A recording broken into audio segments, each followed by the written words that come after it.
करें अपने दिल की बात हमारे साथ। नमस्कार दोस्तों, मैं आपका होस्ट दोस्त निखिल स्वागत करना चाहूँगा आपके हमारे इस लाइव सेशन में, जहाँ पर आप करते हैं अपने दिल की बात हमारे साथ। तो यहाँ पर आप पूछ सकते हैं अपने दिल के सवाल, चाहे वो आपकी रिलेशनशिप से जुड़े हों, आपकी पर्सनल लाइफ, प्रोफेशनल लाइफ, आपके एजुकेशन, जॉब, कैरियर, किसी से भी जुड़े आपके सवाल हों, वो आप हमारे साथ यहाँ पर साझा कर सकते हैं। और पूरी कोशिश की जाती है कि आपके सभी सवालों के जवाब यहाँ पर हम दे पाएँ। सेशन की शुरुआत करने से पहले स्पेशल थैंक्स करना चाहूँगा यहाँ पर मौज ऐप का, क्योंकि यहाँ पर हमें ट्रेंडी मौजी का किताब इन्होंने नवाजा है। तो बहुत बहुत शुक्रिया मौज ऐप को भी और साथ ही हमारे चाहने वालों को भी, क्योंकि आपके प्यार और आशीर्वाद से ये सब पॉसिबल हुआ है। भरपूर प्यार आपका हमें यहाँ पर मिल रहा है। तमाम एक लोग हमारे साथ जुड़ रहे हैं, लगभग 5,500 के यहाँ पर फॉलोवर्स हो चुके हैं और काफ़ी ज़्यादा आप लोगों की तरफ से हमें प्यार मिल रहा है। पूरी कोशिश करते हैं कि आपके जितने भी सवाल हों वो सही समय पर उसके आंसर कर पाएँ, लेकिन क्योंकि बहुत ज़्यादा सवाल होने की वजह से उसमें डिले भी आता है, तो उसके लिए क्षमा प्रार्थी हैं। लेकिन बहुत ज़्यादा आप लोगों की तरफ से प्यार मिल रहा है और वो प्यार और आशीर्वाद अपना हमारे पर यूं ही बनाए रखिए। इसके अलावा कू परिवार का भी मैं विशेषता यहाँ पर धन्यवाद करना चाहूँगा। हमारा जो कू परिवार है लगभग 3.25 लाख को पहुँचने वाला है। तो अपना प्यार आशीर्वाद इस तरह हम पे बनाए रखें। तमाम एक प्रश्न आपके आ रहे हैं हमारे पास, जगह जगह से लोग हमारे साथ जुड़ते हैं, चाहे वो राजस्थान हो, गुजरात हो, वेस्ट बंगाल, बिहार, तमिलनाडु, अलग जगह से, स्टेट से हमारे साथ लोग जुड़ रहे हैं, अपने प्रश्न पूछ रहे हैं।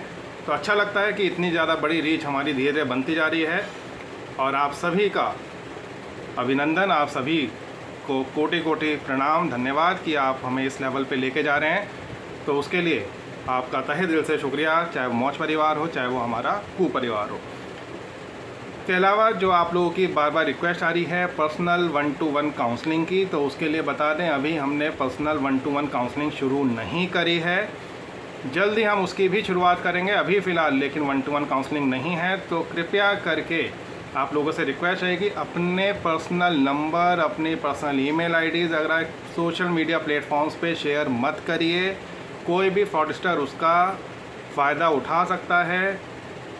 कैसे उठा सकता है, एक का प्रश्न भी आता है कि सर आप बताते हैं कि यहाँ पर फ़ायदा कैसे उठा लेगा। तो देखिए, हो सकता है कोई निखिल बनकर ही आपसे कॉल कर ले, कोई कहे कि हाँ मैंने 1-to-1 काउंसलिंग शुरू कर दी है, आप मुझे अकाउंट में इतना पैसा ट्रांसफ़र करो, दैन मैं आपको उसमें 1-to-1 काउंसलिंग करूँगा, या मेरे बिहाफ पे कोई कर दे।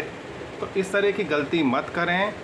जब हम 1-to-1 काउंसलिंग सेशन शुरू करेंगे तब आपको बाकायदा बताया जाएगा, तभी आप यहाँ पर हमारे साथ जुड़ेगा। इसके अलावा आप अगर जुड़ना चाहते हैं तो आप लाइव काउंसलिंग में आ सकते हैं, आप जनरल काउंसलिंग के थ्रू जुड़ सकते हैं। और शिव जोशी जी का यहाँ पर हाय आया है, तो नमस्कार शिव जोशी जी, आपको और आपके पूरे परिवार को मेरी तरफ से धन्यवाद, स्वागत है आपका। कहाँ से है ज़रूर बताइएगा, किस शहर से आते हैं, किस राज्य से आते हैं, वो भी हमें ज़रूर बताइए। तो चलिए अब यहाँ पर सेशन की शुरुआत कर लेते हैं और सबसे पहला प्रश्न यहाँ पर ले लेते हैं। सबसे पहला प्रश्न आया है यहाँ पर दीपक कुमार जी का, और दीपक कुमार जी ने पूछा है एसएससी जीडी की भर्ती कब आ रही है। तो देखिए, यहाँ पर एसएससी जीडी यानी जनरल ड्यूटी की आप जो बात कर रहे हैं, यहाँ पर अभी इसकी भर्ती मई 2022 में प्रपोज थी। हालांकि अभी इसमें कुछ डिले हुआ है। नेक्स्ट अपडेटेड डेट कब आ रही है अभी इसका कोई भी अनाउंसमेंट नहीं हुआ है। तो आप इसके साइट पे जाके चेक करते रहिए, जब भी भर्ती निकलेगी तो यहाँ पर साइट पे अपडेशन आएगा, उसके अकॉर्डिंग जरूर अप्लाई करें, निश्चित तौर पे आपको सफलता मिलेगी। मेरी शुभकामनाएं आपके साथ हैं, धन्यवाद। इसके अलावा यहाँ पर आया है वैभव जी का प्रश्न आया है, और वैभव जी ने पूछा है what are the top skills one should acquire for next 1 year. बहुत अच्छा प्रश्न यहाँ पर वैभव जी आपने पूछा है। और आपको बता दें कि अगर आप आगे बढ़ना चाहते हैं, आप टेक्नोलॉजी के क्षेत्र में जाना चाहते हैं, तो this is the right time. आप इस समय यहाँ पर ऐसे जगह खड़े हैं कि आप टेक्नोलॉजी के क्षेत्र में आगे बढ़कर बहुत ज़्यादा आगे नाम भी बना सकते हैं और बहुत ज़्यादा आपके लिए काम करने के अवसर भी हैं। अब आपने पूछा है कि कौन से वो क्षेत्र हैं या कौन सी वो स्किल्स हैं जिनको आप सीख सकते हैं अगले 1 साल के अंदर, जहाँ पर बहुत ज़्यादा डिमांड रहने वाली है। तो क्योंकि मैं खुद टेक्नोलॉजी से जुड़ा हुआ बंदा हूँ, तो मैं टेक्नोलॉजी की ही बात यहाँ पर करूँगा। मैं यहाँ पर एग्रीकल्चर या और दूसरे चीज़ों के बारे में नहीं बात करने वाला। हालांकि वो भी एक सेक्टर है जहाँ पर बहुत ज़्यादा स्कोप है, तो अभी हम उसकी बात नहीं कर रहे, अभी हम टेक्नोलॉजी की डायरेक्ट बात करते हैं, यानी कि IT और इलेक्ट्रॉनिक्स की हम यहाँ पर बात करेंगे। तो सबसे पहले जो टेक्नोलॉजी का नाम लेना चाहूँगा वो मैं लेना चाहूँगा IoT, यानी कि internet of things. Internet of things में क्या होता है कि जो डिवाइसेस हैं वो आपस में कनेक्टेड होती हैं और कम्युनिकेट करती हैं। छोटी छोटी चीज़ें जैसे आपको बताते हैं, जैसे स्मार्ट होम सिस्टम है, तो स्मार्ट होम सिस्टम या स्मार्ट होम जो अप्लाइंसेस हैं वो सारी चीज़ें IoT के अंदर ही आती हैं। मान लीजिए मैं ऑफिस में हूँ, ऑफिस से घर के लिए निकल रहा हूँ, तो मैं चाहता हूँ कि मैं घर जाके एक शॉवर लूँ, तो उसके लिए घर का जो गीज़र है वो ऑन हो जाए, या जब मैं गाड़ी में पहुँचूँ उतर के अपने ऑफिस से तो मेरी गाड़ी का AC ऑन मिले, या फिर मैं जब घर पहुँचूँ तो घर में AC चलता हुआ मिले। इस तरह की जो चीज़ें हैं ये सारी चीज़ें आपकी IoT के द्वारा संभव हैं, और आजकल बहुत सारे स्मार्ट होम्स या जो लोग टेक्नोलॉजी का अफोर्ड कर सकते हैं वो इन सब चीज़ों को इस्तेमाल भी कर रहे हैं। तो आप भी इस तरफ अपना कैरियर बना सकते हैं। बहुत तमाम एक यहाँ पर स्कोप भी है, और टेक्नोलॉजी इस समय बहुत ज़्यादा हाई एंड टॉपिक्स में से है। तो आप IoT यानी इंटरनेट ऑफ थिंग्स को लेकर के आप आगे बढ़ेंगे तो निश्चित तौर पे आपको जीवन में सफलता मिलेगी। 5G नेटवर्क आने के बाद इसमें बहुत ज़्यादा बड़े लेवल पे बदलाव भी आने वाले हैं। बहुत ज़्यादा IoT बेस और IoT इनेबल्ड डिवाइसेस की ज़रूरत भी पड़ेगी, और साथ ही साथ उसके एक्सपर्ट्स की भी ज़रूरत पड़ेगी। तो आप लोगों से रिक्वेस्ट रहेगी कि अगर आप स्किल सीखना चाहते हैं तो IoT एक आपके लिए सेक्टर हो सकता है जहां पर आप अच्छा परफॉर्म कर सकते हैं। इसके अलावा दूसरी बात की जाए तो यहाँ पर आता है आपके पास क्लाउड कंप्यूटिंग का कॉन्सेप्ट। तो क्लाउड कंप्यूटिंग के अगर आप करना चाहें तो इसमें आपको एक बहुत अच्छा जो प्लेटफॉर्म है वो आपको मिलता है, जिसमें जा सकते हैं आप। क्लाउड कंप्यूटिंग के क्षेत्र में तमाम एक आपको ऑप्शन मिलते हैं। कुछ लोग पूछते हैं कि क्लाउड कंप्यूटिंग होती क्या है, ये समझ में नहीं आता। तो क्लाउड कंप्यूटिंग के बारे में अगर आपको नहीं पता है तो थोड़ा सा आपको यहाँ पर बताना चाहूँगा। क्लाउड कंप्यूटिंग कुछ इस तरह की चीज़ है, मान लीजिए मुझे एक कप चाय पीनी है, बहुत लेमन लैंग्वेज में बता रहा हूँ, समझा रहा हूँ, जल्दी समझ में आ जाएगा। मान लीजिए मुझे एक कप चाय पीनी है, अब उसके लिए मैं गाय या भैंस खरीद के नहीं लाऊंगा, मैं एक पैकेट वाला दूध लूँगा और उसके ज़रिए मैं अपनी चाय बना लूँगा।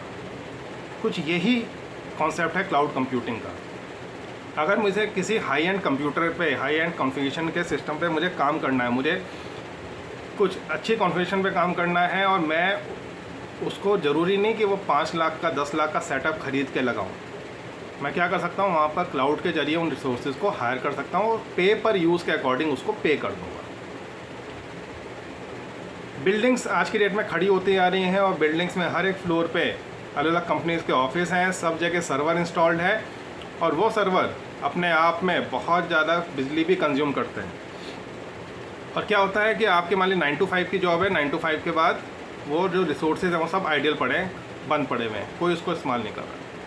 सर्वर आपका 0% यूटिलाइजेशन पे चल रहा है। तो अगर एक बिल्डिंग है और एक बिल्डिंग के अंदर हम इस तरह का सेटअप बना दें कि सर्वर एक सिंगल कॉमन कर दें और सबको उसी से सर्विसेज दे दें, तो कितना अच्छा हो, कितना पैसा बच जाए।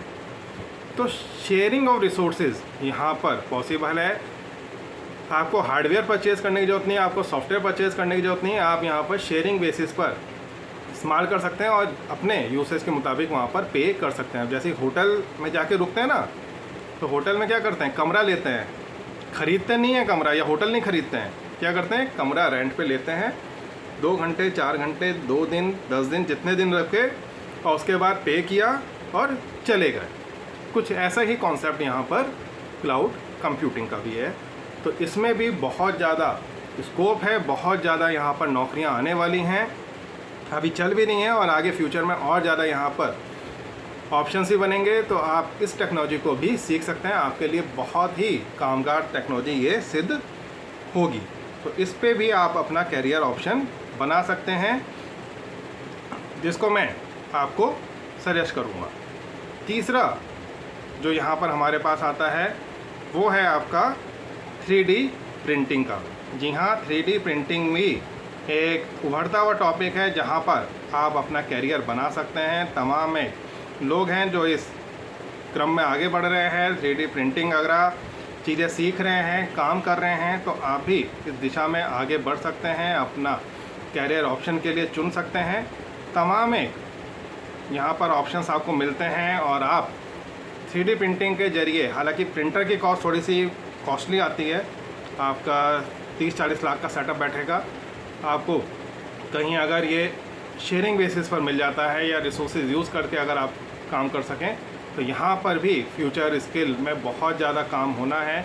जितनी भी टेक्नोलॉजी मैं आपको बता रहा हूँ, ये फ्यूचर स्किल टेक्नोलॉजीज़ के जो 10 फ्यूचर स्किल टेक्नोलॉजी आइडेंटिफाई करी है नेस्कॉम ने, ministry of electronics and IT ने और नाइलेट ने, इन सब ने मिलकर जो टेक्नोलॉजीज आइडेंटिफाई करी हैं और उसके ज़रिए जिस पे काम हो रहा है, मैं उनकी यहाँ पर आपसे बात कर रहा हूँ। तो तीसरी टेक्नोलॉजी 3D प्रिंटिंग की हो गई। इसके बाद आता है आपका RPA होता है रोबोटिक प्रोसेस ऑटोमेशन। तो रोबोटिक प्रोसेस ऑटोमेशन के ज़रिए भी आप यहाँ पर टेक्नोलॉजी सीख सकते हैं, स्किल सीख सकते हैं और बहुत सारे प्रोसेस हैं जो ऑटोमेट होने वाले हैं। इंडस्ट्रीज़ में अगर आप जाएं तो बहुत सारा काम रोबोटिक्स के ज़रिए किया जा रहा है। वहाँ पर मैनुअल इंटरवेंशन बहुत कम हो गया है और डायरेक्ट रोबोटिक्स के ज़रिए वहाँ पर काम किया जा रहा है, तो उसको भी आप यहाँ पर अपना सकते हैं। RPA या रोबोटिक प्रोसेस ऑटोमेशन में फ्यूचर में और ज़्यादा तेज़ी से काम होने वाला है, तो इसको भी आप एज अ फील्ड लेकर आगे बढ़ सकते हैं। इसके बाद आता है आपका ब्लॉकचेन टेक्नोलॉजी। अब ब्लॉकचेन टेक्नोलॉजी की अगर बात आई है तो यहाँ पर हम बिटकॉइन की बात ना करें तो वो तो थोड़ा सा नाइंसाफ़ी होगी। बिटकॉइन जो आपकी क्रिप्टो करेंसी है, वो क्रिप्टो करेंसी भी आपकी ब्लॉकचेन टेक्नोलॉजी पर ही बेस्ड है। एक हाईली सिक्योर मेथड है जिसके ज़रिए आप क्या कर सकते हैं, अपनी ट्रांजैक्शंस को वैलिडेट कर सकते हैं और फ्यूचर में जो आपके बैंकिंग सिस्टम्स हैं, जो आपके पेमेंट्स अगर हैं, कहा जा रहा है कि वो भी ब्लॉकचेन पर ट्रांसफ़र कर दी जाएंगी, तो उस केस में वो और ज़्यादा सिक्योर हो जाएंगी। कोई भी उसको डिकोड नहीं कर पाएगा, डिक्रिप्ट नहीं कर पाएगा। सारी जो ट्रांजैक्शन है वो एनक्रिप्टेड फॉर्म में रहेंगी और बहुत सिक्योर रहेंगी। तो जो आपके डिजिटल फ्रॉड्स जो होते हैं वो आपके बहुत ही मिनिमम हो जाएंगे, बहुत नेग्लिजिबल हो जाएंगे। आप अगर अपनी कोई गलती से किसी को फ्रॉड हो जाए तो अलग बात है, अदरवाइज़ नॉर्मली जो अभी हैकर शिकार बना लेते हैं वो चीज़ अब आपका फ्यूचर में नहीं होगा जब हम ब्लॉकचेन टेक्नोलॉजी की तरफ स्विच कर जाएंगे। तो ये भी एक बहुत अच्छी टेक्नोलॉजी है जिसके ऊपर काम हो रहा है और आप भी इसको चुन सकते हैं अपने लिए, अपने करियर ऑप्शन के लिए। फ्यूचर में तमाम एक जॉब्स यहाँ पर आपको मिलने वाली हैं। इसके बाद आपको मिलता है बिग डेटा एनालिटिक्स का ऑफ़र। तो बिग डेटा एनालिटिक्स के ऑप्शन आपके सामने हैं। आप यहाँ पर भी अपनी जो फ्यूचर स्किल है उसको आप ऑप्ट कर सकते हैं। तमाम एक कंपनियां हैं जो कि अपने डेटा को स्टोर रखना चाहती हैं, ना सिर्फ structure data but unstructured data. Unstructured data के लिए आपका आएगा कि सर क्या होता है। अनस्ट्रक्चर डेटा कुछ इस तरह का है जो आपके वीडियो को लाइक कर देता है, कोई कमेंट करता है, कोई इसको शेयर कर रहा है, ये डेटा भी कहीं ना कहीं स्टोर होता है। अब इसकी कोई एक पर्टिकुलर कैटेगरी नहीं होती। मान लीजिए किसी ने आपको रिप्लाई में कुछ इमोजी भेज दी, किसी ने कुछ टेक्स्ट भेज दिया, किसी ने आपको कोई इमेज भेज दी, किसी ने PNG भेज दी, किसी ने JPG फाइल भेज दी। तो इस तरह की चीज़ें भी होती हैं ना। आप किसी कमेंट को रिप्लाई करते हैं, किसी को नहीं करते हैं, तो ये अनस्ट्रक्चर्ड डेटा है। स्ट्रक्चर में क्या होता है कि एक टेबल फॉर्म में है, क्लास के बच्चों के रिकॉर्ड्स आने हैं, रोल नंबर आया, नाम आया, पिताजी का नाम आया और आपका सिटी, क्लास में सब्जेक्ट कौन कौन से हैं, ये सारी चीज़ें आ गई। तो एक यूनिफॉर्मिटी है, हर एक रिकॉर्ड के अंदर वही चीज़ें एंट्री होंगी। अनस्ट्रक्चर्ड डेटा में ऐसा नहीं है। अनस्ट्रक्चर्ड डेटा में कोई भी डेटा कहीं से भी कुछ भी आ सकता है, उसको भी मेंटेन रखा जाता है और वो सारी चीज़ें यहाँ पर बिग डेटा के ज़रिए पॉसिबल होती हैं। तो बिग डेटा में भी यहाँ पर बहुत ज़्यादा स्कोप है, बहुत ज़्यादा काम हो रहा है और फ्यूचर में भी आपके लिए बहुत अच्छे यहाँ पर ऑप्शन रहने वाले हैं। एक सवाल आया स्वाति शर्मा जी का, क्या आया message, please follow me friends 500 करने हैं आज मुझे, मैं भी आपको फॉलो करूँगी मे भी। तो बिल्कुल स्वाति शर्मा जी, अभी सेशन हम कर लें, सेशन के बाद हम ज़रूर फॉलो करेंगे। फ़िलहाल अभी सेशन कंटिन्यू हो रहा है तो यहाँ पर लाइव सेशन में हम कुछ भी अभी और नहीं करने जा रहे हैं। इसके अलावा जो अगला आता है वो है साइबर सिक्योरिटी का। तो साइबर सिक्योरिटी एक ऐसी फील्ड है जहाँ पर आप अपना करियर बना सकते हैं। और तमाम एक कंपनियां यहाँ पर अपने नेटवर्क को सिक्योर करना चाहती हैं, अपने जो भी उनके यहाँ ट्रांजैक्शन होती हैं उनको सिक्योर करना चाहती हैं, चाहे वो बैंक्स की बात करें, चाहे किसी ऑर्गेनाइजेशन की बात करें, किसी कंपनी की बात करें। इनफैक्ट इंडिविजुअल लेवल पे भी लोग अपने जो फ्रॉड का शिकार होते हैं उसके लिए वो खुद चाहते हैं कि उनकी जो ट्रांजैक्शंस हैं वो सिक्योर रहें। तो ऐसे में साइबर एक्सपर्ट्स की ज़रूरत पड़ने वाली है। साइबर एक्सपर्ट या साइबर सिक्योरिटी में जो प्रो लोग हैं, प्रोफेशनल्स हैं, उनको बहुत ज़्यादा यहाँ पर डिमांड आने वाली है। तो आप इस क्षेत्र में भी अपना करियर बना सकते हैं। बहुत अच्छा करियर ऑप्शन आपको यहाँ पर मिलने वाला है। निश्चित तौर पे आप इसको भी एज अ करियर ऑप्शन लेके आगे बढ़ सकते हैं। तो साइबर सिक्योरिटी में आप ज़रूर काम करिए, आपको निश्चित तौर पे यहाँ पर भी सफलता मिलेगी। अगली बात कर लेते हैं आर्टिफिशियल इंटेलिजेंस। जी हाँ, आजकल एआई बेस्ड बहुत सारी चीज़ें हो गई हैं। कई सारे लोगों के तो मोबाइल फ़ोन में कैमरा भी आपका एआई बेस्ड होगा, ठीक है ना। तो हर जगह लोग क्या चाहते हैं कि आर्टिफिशियल इंटेलिजेंस इनकॉर्पोरेट हो जाए। तो इनकॉर्पोरेट होने से क्या होगा कि हमारे जो काम हैं वो काफ़ी कुछ आसान हो जाते हैं, काफ़ी सारी चीज़ें हमारी ईज़ हो जाती हैं। आर्टिफिशियल इंटेलिजेंस कुछ रोबोटिक्स की हम बात यहाँ पर कर रहे हैं। रोबोटिक्स में क्या होता है, जैसे कि छोटा सा एग्जांपल देकर समझाते हैं, जल्दी समझ में आएगा। यहाँ पर हम बात करते हैं लिफ्ट, स्किप्स और डिप्स की। Logic information system, process information system and knowledge information system. अब मान लीजिए आपको आपके फादर साहब ने कहा कि बेटा बाज़ार जाओ और आधा किलो अमूल का बटर ले आओ, ठीक है। अमूल का मक्खन मंगाया है आपके फादर साहब ने आपसे कि बेटा बाज़ार जाओ, चाहे वो लड़का हो लड़की, कोई भी आप जो सेशन सुन रहे हैं उनके लिए, कि आप बाज़ार जाइए और वहाँ से आधा किलो अमूल का बटर ले आइए। अब आप दुकान गए और दुकान में आपने पूछा कि क्या अमूल का बटर आधा किलो वाला अवेलेबल है।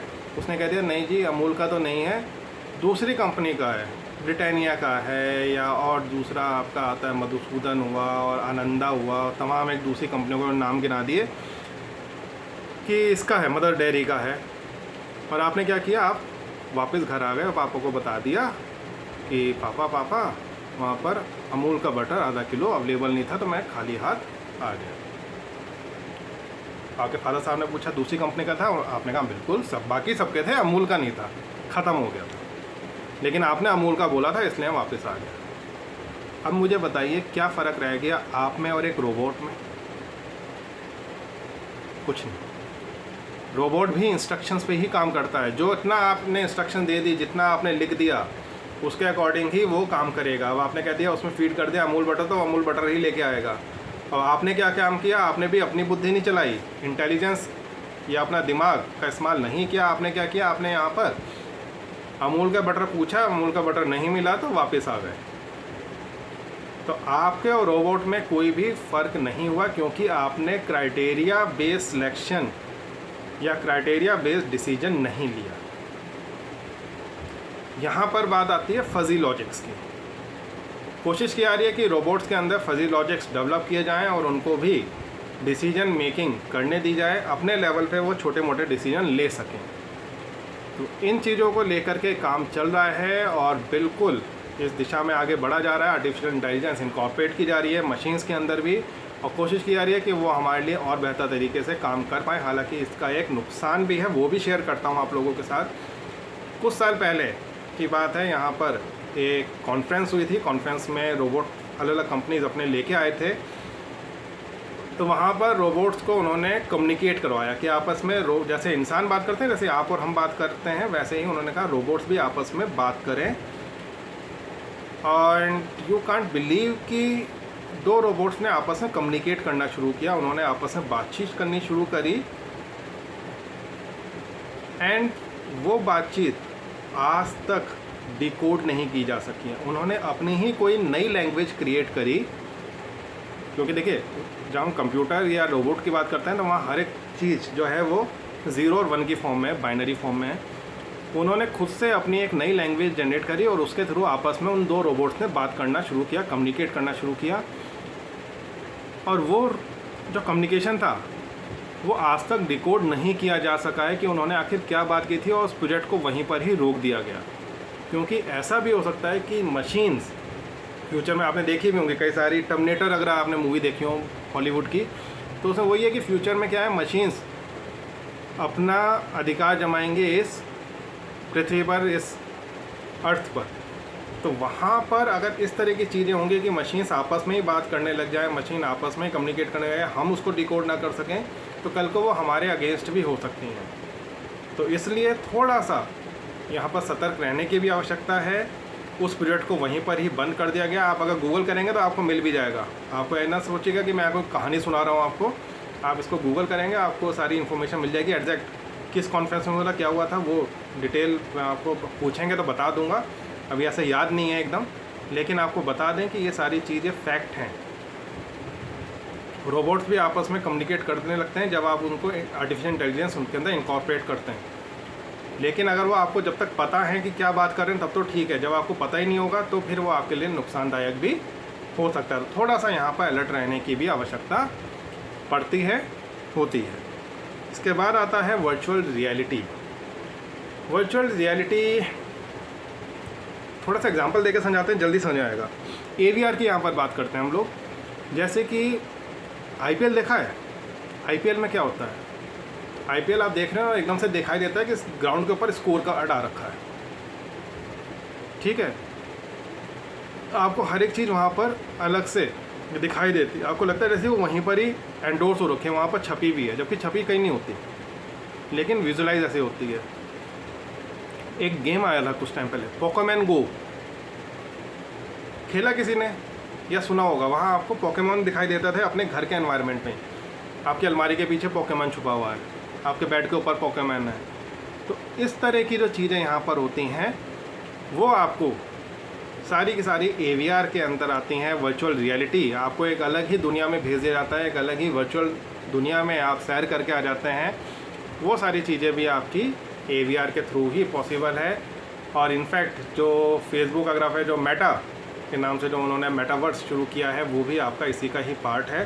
तो आप AVR में भी अपना कैरियर बना सकते हैं। बहुत अच्छा कैरियर ऑप्शन यहाँ पर फ्यूचर टेक्नोलॉजी को देखते हुए मिलता है। इसके अलावा यहाँ पर चांदनी शर्मा जी का मैसेज आया है, लाइक फॉलो कमेंट शेयर कीजिए फ्रेंड्स। तो बिल्कुल चांदनी शर्मा जी को भी आप लाइक शेयर कमेंट्स दे दीजिए। और चांदनी शर्मा जी आप कहाँ से हैं, और कोई प्रश्न अगर आपका हो तो वो भी आप हमसे यहाँ पर पूछ सकते हैं, ज़रूर बताइएगा। इसके बाद आगे बढ़ते हैं और अगली टेक्नोलॉजी की अगर बात करें तो अगली टेक्नोलॉजी जो हमारे पास आती है वो है सोशल एंड मोबाइल। जी हाँ, सोशल एंड मोबाइल भी एक ऐसी फील्ड है जहाँ पर हम लोग आगे बढ़ सकते हैं। टेक्नोलॉजी के क्षेत्र में बहुत ज़्यादा काम यहाँ पर हो रहा है और इस क्षेत्र में एक बढ़िया कैरियर ऑप्शन यहाँ पर हमें मिलता है। आप चाहें माफ़ी चाहेंगे तो एक बहुत अच्छा कैरियर ऑप्शन यहाँ पर हमारे पास अवेलेबल है।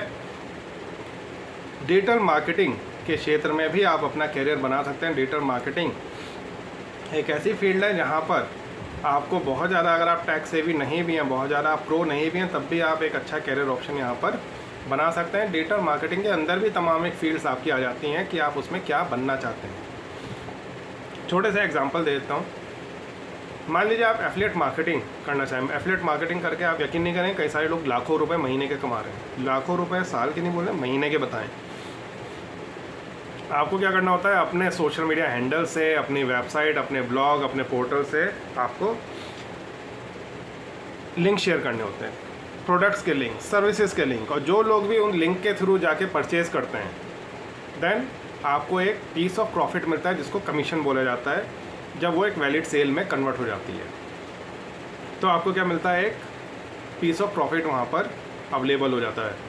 वैलिड सेल मैंने यहाँ पर बोला, वैलिड सेल यानी कि ऐसा ना हो कि सेल आपने किसी ने करी हो और उसके बाद वो रिफ़ंड कर दे, उस केस में वो वैलिड सेल नहीं होती है। यानी कि रिटर्न पॉलिसी कंप्लीट हो जाए, आपकी सेल मुकम्मल हो जाए, पूरी हो जाए, उसके बाद ही उस सेल को वैलिड सेल माना जाता है। तो अगर ऐसा कुछ किसी ने किया है तो वो भी आप यहाँ पर कर सकते हैं। एफिलिएट मार्केटिंग में एक बहुत ज़्यादा उज्जवल भविष्य है, बहुत ज़्यादा अच्छा कैरियर है। आप इस तरफ ज़रूर आगे बढ़ सकते हैं। एक अच्छा कैरियर ऑप्शन यहाँ पर आपको मिलता है। अगली बात करें जाए तो अगली बात यहाँ पर जो हमारे एफिलिएट मार्केटिंग के नहीं करना चाहते और वो गूगल एडसेंस से पैसा कमाना चाहते हैं तो गूगल एडसेंस के लिए आप अपने अकाउंट को रजिस्टर कर सकते हैं, और अगर एडसेंस अप्रूवल आ जाता है तो उसके ज़रिए आप क्या करेंगे, अपनी साइट पे ऐड लगाएंगे। जितने ज़्यादा कस्टमर्स आपके साइट पे आएंगे, जितना ज़्यादा ऑडियंस आएंगे और वो उन एड्स पे क्लिक करेंगे या कुछ परचेज़ करेंगे, उसके अकॉर्डिंग आपको पेमेंट मिलेगा। गूगल एडसेंस यूट्यूब के ज़रिए भी लोग पैसा कमाते हैं। यूट्यूब पर भी आपके एड्स आते हैं, उन एड्स पर क्या होता है कि आपको रेवेन्यू जनरेट होता है, आप वहाँ पर पैसा कमाते हैं और उसमें आगे बढ़ते हैं। तो उसके ज़रिए भी यहाँ पर एक अच्छा यहाँ पर ऑप्शन आपको मिलता है। तो गूगल एडसेंस एक कैरियर ऑप्शन आपके लिए ऐसा है जहाँ पर आप बड़े ही आसानी से, बड़े ही अच्छे तरीके से आप इसको आगे बढ़ा सकते हैं, अपने कैरियर ऑप्शन को चुन सकते हैं, और निश्चित तौर पे यहाँ पर आपको एक बेहतर सोर्स ऑफ फंडिंग आपके लिए बनती है, जिसको आप लेकर के आगे बढ़ सकते हैं। तो कैरियर ऑप्शन की अगर बात की जाए तो आपकी गूगल एडसेंस भी एक अच्छा कैरियर ऑप्शन यहाँ पर आपको मिलता है। डिजिटल मार्केटिंग में तमाम एक दूसरी फील्ड्स भी हैं जिनको आप ऑप्ट कर सकते हैं, चाहे वो एसईओ यानी कि सर्च इंजन ऑप्टिमाइजेशन की बात करें, आप उस फील्ड में जा सकते हैं।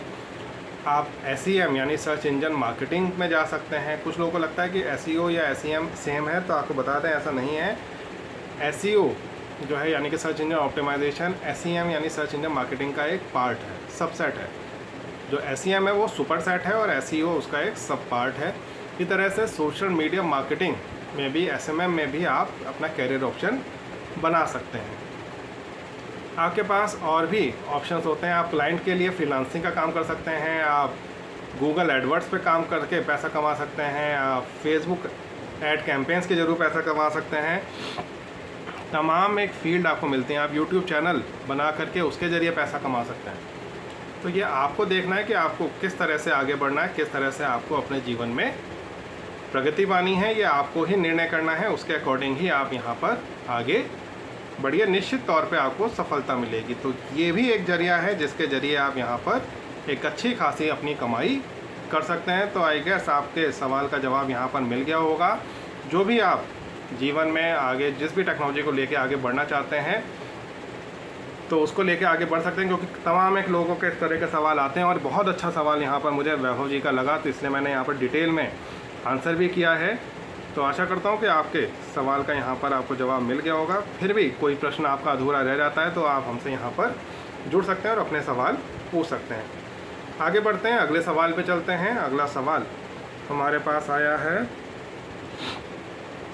अनीस जी का आया है। अनीस जी ने हाय भेजा है। तो अनीस जी, आपको और आपके पूरे परिवार को मेरी तरफ से प्यार भरा नमस्कार। कहाँ से हैं ज़रूर बताया करिए। आप जब भी प्रश्न पूछते हैं ये ज़रूर बताइए कि आप किस शहर से आते हैं, किस राज्य से आते हैं, ताकि हमें भी पता चल सके कि आखिर हमारे जो ऑडियंस है वो कहाँ कहाँ से हमसे जुड़ रही है। इसके अलावा ये नाम नहीं आया, सिर्फ एक नंबर लिखा हुआ है। कोई गेस्ट यूज़र होंगे। गेस्ट यूज़र का सवाल है कि home packing job Bihar Begusarai. तो बिहार बेगूसराय में आप होम पैकिंग की जॉब चाहते हैं तो उसके लिए देखिए आपको लोकल लेवल पे थोड़े से एफर्ट्स करने पड़ेंगे। जो भी आपके रीजन में इंडस्ट्रीज़ हैं वहाँ जाइए, पता करिए कि आखिर कौन कौन सी इंडस्ट्रीज़ काम कर रही हैं जहाँ पर पैकेजिंग का काम किया जाता है, और उनसे कांटेक्ट करके आप ऑर्डर्स ले सकते हैं। आप उनको कह सकते हैं कि हाँ ठीक है, हम हफ्ते के या महीने के इतने हम ऑर्डर होम पैकिंग करके आपको देंगे, या पैकेजिंग मटेरियल उनका होगा या अपना होगा, वो आपको देखना पड़ेगा। किस तरह से आपको कॉस्टिंग निकालनी है वो चीज़ें आपको देखनी पड़ेंगी। लेकिन एक अच्छा कैरियर ऑप्शन यहाँ पर आप अपने लिए माफ़ी चाहेंगे तो आप यहाँ पर बना सकते हैं।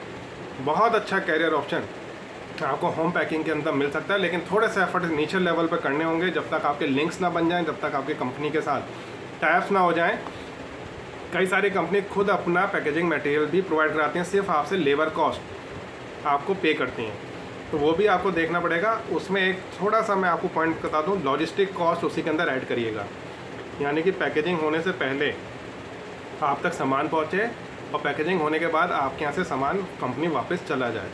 अगर कंपनी ड्रॉपिंग और पिकअप करवा रही है तब तो ठीक है, अदरवाइज़ खुद अगर आप इसको बियर करेंगे तो एक अच्छी खासा अमाउंट यहाँ भी चला जाता है। लॉजिस्टिक जरूर जोड़ दिएगा। आज के समय में लॉजिस्टिक काफ़ी ज़्यादा महंगा हो गया है। पैकेजिंग में सिर्फ लेबर कॉस्ट मिल रही है तो लेबर कॉस्ट पे काम कर सकते हैं, और अगर आपको यहाँ पर पूरा पैकेजिंग का ऑर्डर मिल रहा है कि आपको मटेरियल भी अपना लगाना है, सब कुछ लगाना है, तो अपफ्रंट अमाउंट भी जोड़ लीजिएगा। कई बार ऐसा भी देखा गया है कि पैसा आप इनिशियल लेवल पे लगा देते हैं और बाद में कंपनी उसमें मुकर जाती है कि आपको उतना पेमेंट नहीं करती, कुछ इश्यूज़ आते हैं। तो अपफ्रंट अमाउंट लेके, एडवांस अमाउंट लेके ही काम करिएगा, निश्चित तौर पे आपको अपने जीवन में सफलता मिलेगी।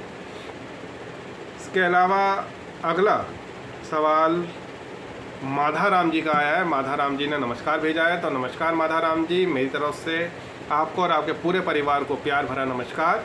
कहाँ से हैं, किस शहर से आते हैं, वो भी ज़रूर बताया करिए हमें, ताकि हमें पता चल सके कि कहाँ से, कितनी दूर से लोग हमारे साथ जुड़ रहे हैं, हमारे सेशंस को एंजॉय कर रहे हैं, पसंद आ रहे हैं। सुखवीर जी का यहाँ पर आया है